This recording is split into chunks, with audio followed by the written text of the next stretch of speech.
होर्मुज में भारतीय क्रू वाले एक जहाज पर हमला होता है। 3 भारतीयों की दर्दनाक मौत हो जाती है।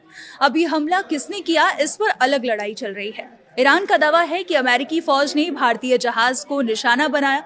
अब ट्रंप का स्टेटमेंट आ गया जिसमें उन्होंने कहा कि भारतीय जहाजों पर हमले बर्दाश्त नहीं।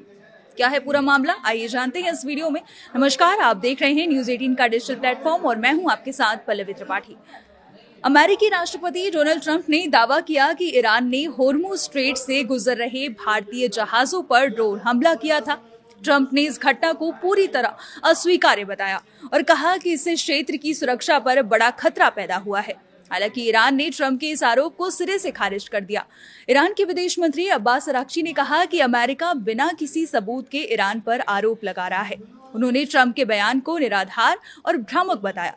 अराक्ची का कहना है कि सच्चाई ये है कि भारतीय नागरिकों की जान ईरान ने नहीं बल्कि अमेरिकी सैन्य कार्रवाई ने ली है। ईरान का आरोप है कि ओमान तट के पास एक तेल टैंकर पर अमेरिकी सेना ने हमला किया जिसमें 3 भारतीय नाविकों की मौत हो गई।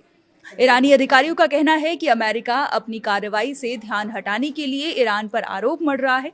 इस घटना के बाद भारत में भी नाराजगी देखने को मिली।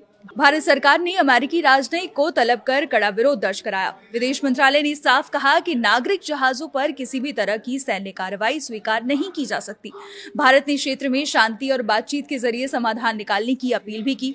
ईरानी विदेश मंत्री अराक्ची ने कहा कि भारतीय कमर्शियल जहाजों पर अमेरिका के बर्बर हमले अमेरिका की सशस्त्र डकैती और राज्य प्रायोजित समुद्री लूट की नीति का स्पष्ट प्रमाण है। इस अमेरिकी हमले में कम से कम 3 भारतीय नागरिक मारे गए। उन्होंने नाविकों के परिवारों, भारतीय जनता और सरकार के प्रति संवेदना व्यक्त की।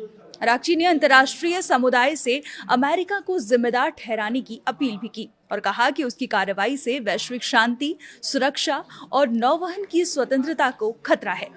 जिस टैंकर पर अमेरिका ने अटैक किया उस टैंकर पर 28 सदस्यीय दल था। इसमें 24 भारतीय और 4 विदेशी नागरिक यानी 2 पाकिस्तानी, 1 यूक्रेनी और 1 रूसी शामिल थे। हमले के बाद 21 भारतीय नागरिकों को बचा लिया गया। मृत 3 क्रू सदस्यों की पहचान deck cadet Aditya Sharma, engine fitter Shivanand Chaurasia और चीफ इंजीनियर पटनाला सुरेश के रूप में हुई।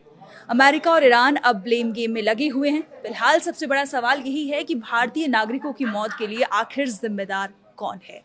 ट्रंप ईरान को दोषी ठहरा रहा है जबकि ईरान अमेरिका पर आरोप लगा रहा है। इस बीच भारत अपने नागरिकों की सुरक्षा और न्याय की मांग को लेकर लगातार दबाव बनाए हुए है। आने वाले दिनों में यह मुद्दा अंतर्राष्ट्रीय कूटनीति में और बड़ा रूप ले सकता है।